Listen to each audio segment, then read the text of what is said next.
ഗോകുല, ചോദ്യം വളരെ ലളിതമാണ്. എന്താണ് ഈ NTA എന്ന് പറയുന്ന സംവിധാനം? എന്തിനാണ് നിങ്ങൾ ഒരു ഘട്ടത്തിൽ തുടക്കത്തിൽ എന്തായാലും ഗോകുൽ സമ്മതിച്ചിട്ടുണ്ട് NTA യിൽ ഈ നീറ്റ് പരീക്ഷ ക്രമക്കേട് നടന്നിട്ടുണ്ടെന്നുള്ളത്. ക്രമക്കേടിന് ഉത്തരവാദി ആരാണ്? NTA എന്ന് പറയുന്ന പരീക്ഷാ സംവിധാനം. ആ NTA രൂപീകരിച്ചത് ആരാണ്? മോദി സർക്കാർ. ആ മോദി സർക്കാരിൽ ഈ വിദ്യാഭ്യാസ വകുപ്പിൻ്റെ നീറ്റിൻ്റെ ചുമതല ആർക്കാണ്? ഈ NTAയുടെ ചുമതല ആർക്കാണ്? ധർമ്മേന്ദ്ര പ്രധാൻ. ഇത്രയേ ഉള്ളൂ വിഷയം. പിന്നെന്തിന് രാജിവെക്കണ്ടേ ധർമ്മേന്ദ്ര പ്രധാൻ? ഇവിടെ പ്രിയപ്പെട്ട അവതാരകൻ ഒരു മുട്ടലും ഒരു ബുദ്ധിമുട്ടും ഇല്ല. മറുപടി പറയുമ്പോൾ അതിൽ ബുദ്ധിമുട്ട് പ്രകടിപ്പിക്കുന്നത് ആരാണെന്ന് ഇത് കാണുന്ന പ്രേക്ഷകർ കാണുന്നുണ്ട്. NTAയുമായി ബന്ധപ്പെട്ടും നീറ്റുമായി ബന്ധപ്പെട്ടുമാണ് നിങ്ങളുടെ ചർച്ച, ശരിയാണ്. പക്ഷേ അതിന് സമാനമായ സാഹചര്യങ്ങളെ അതിനെ മുൻനിർത്തി അഭിപ്രായം പറഞ്ഞാൽ അത് സർക്കാസ്റ്റിക്കായിട്ട് തമാശ കളിച്ച് നിങ്ങൾ വിടുന്നത് അതൊരു മര്യാദയുള്ള രീതിയല്ല എന്ന് ഞാൻ പറയട്ടെ.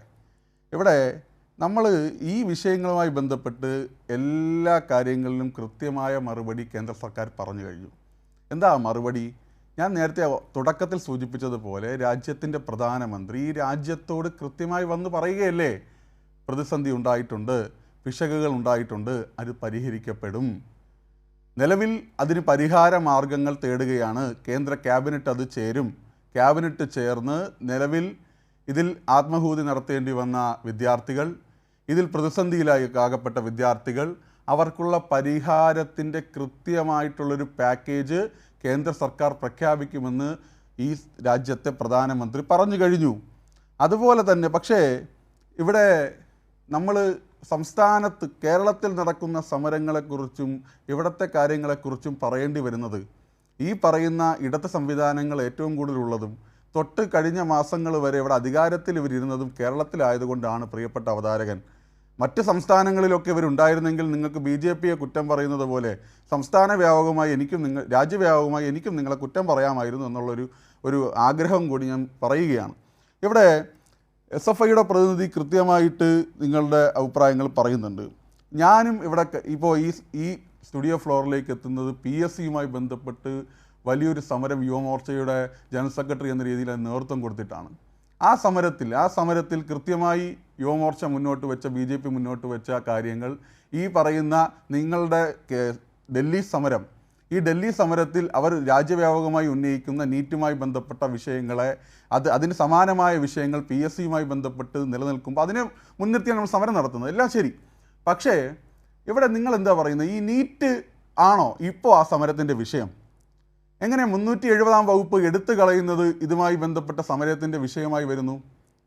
ഇവിടെ ഫോറിൻ ഫണ്ടുകളുമായി ബന്ധപ്പെട്ട് അതിൻ്റെ റെഗുലേഷനുമായി ബന്ധപ്പെട്ട് അത് എടുത്തു കളയണം, അതിൻ്റെ അമെൻമെൻറ്റ് എടുത്തു മാറ്റണം എന്ന് പറയുന്ന അഭിപ്രായങ്ങൾ എങ്ങനെയാണ്, മുദ്രാവാക്യങ്ങൾ എങ്ങനെയാണ് ഈ സമരവുമായി ബന്ധപ്പെട്ട് വരുന്നത്? എങ്ങനെയാണ് ഫോറിൻ ഫണ്ടുകൾ ദുർവിനിയോഗം ചെയ്യുകയും NGOകളെ ഉപയോഗപ്പെടുത്തിക്കൊണ്ട് ക്രമവിരുദ്ധമായി വിദേശ രാജ്യങ്ങളിൽ നിന്ന് ഫണ്ടുകൾ സ്വീകരിക്കുകയും ചെയ്ത NGOയുടെ നേതാക്കന്മാർ വന്ന് ഈ സമരത്തിന് അഭിവാദം ചെയ്തു പോകേണ്ട സാഹചര്യവും ഇതിൽ ഭാഗമാവുകയും ചെയ്യുന്ന സാഹചര്യം ഉണ്ടാകുന്നത്? ഞങ്ങൾക്ക് ഒരു തർക്കവിതർക്കങ്ങളില്ലാതെ ഞങ്ങൾക്ക് പറയാൻ വേണ്ടി കഴിയും, BJPക്കും സർക്കാരിനും പറയാൻ വേണ്ടി കഴിയും, ഈ നീറ്റുമായി ബന്ധപ്പെട്ടുണ്ടായ ആശങ്കകളിൽ, പ്രതിസന്ധികളിൽ ഞങ്ങൾ ഒരു ന്യായവും മുന്നോട്ട് വയ്ക്കുന്നില്ല. ഇപ്പോൾ ശിവപ്രസാദ് ഇപ്പോൾ പറഞ്ഞതുപോലെ ചില കാര്യങ്ങൾക്കകത്ത് ചില പിശകുകളുണ്ട്. അത് പരിഹരിക്കണ്ടേ? അത് നിങ്ങൾ പ്രശ്നമാണെന്ന് പറയുമ്പോൾ സമരം നടക്കുന്നു, കുട്ടികൾ സമരം ചെയ്യുന്നു, ചെയ്യട്ടെന്നേ, അവരുടെ അവകാശമല്ലേ. വിദ്യാർത്ഥികൾ സമരം ചെയ്യുന്നു, അതിനെ അവർ CJP എന്നാണെന്നോ വേറെ ഏതെങ്കിലും പേരിട്ടാണെന്നോ അവർ സമരം ചെയ്യട്ടെന്നേ. ഈ സമരത്തെ രാഷ്ട്രീയ ലാക്കിന് ഉപയോഗിക്കുന്ന സാഹചര്യത്തിലേക്ക് എങ്ങനെ പോകാൻ വേണ്ടി കഴിയും? ഈ രാജ്യത്ത് സ്വന്തം മണ്ഡലത്തിൽ ഉൾപ്പെടെ പ്രതിസന്ധികൾ നേരിട്ടപ്പോൾ ഈ ഒരു അഭിപ്രായങ്ങളും പറയാത്ത രാഹുൽ ഗാന്ധി മുജേ മാരോ എന്ന് പറഞ്ഞ് ആക്രോശം നടത്തിക്കൊണ്ട് ഫോട്ടോഷൂട്ട് നടത്തിയത് ഈ സമരത്തിൻ്റെ ഭാഗമായിട്ടല്ലേ? അപ്പോൾ ഇന്ത്യയുടെ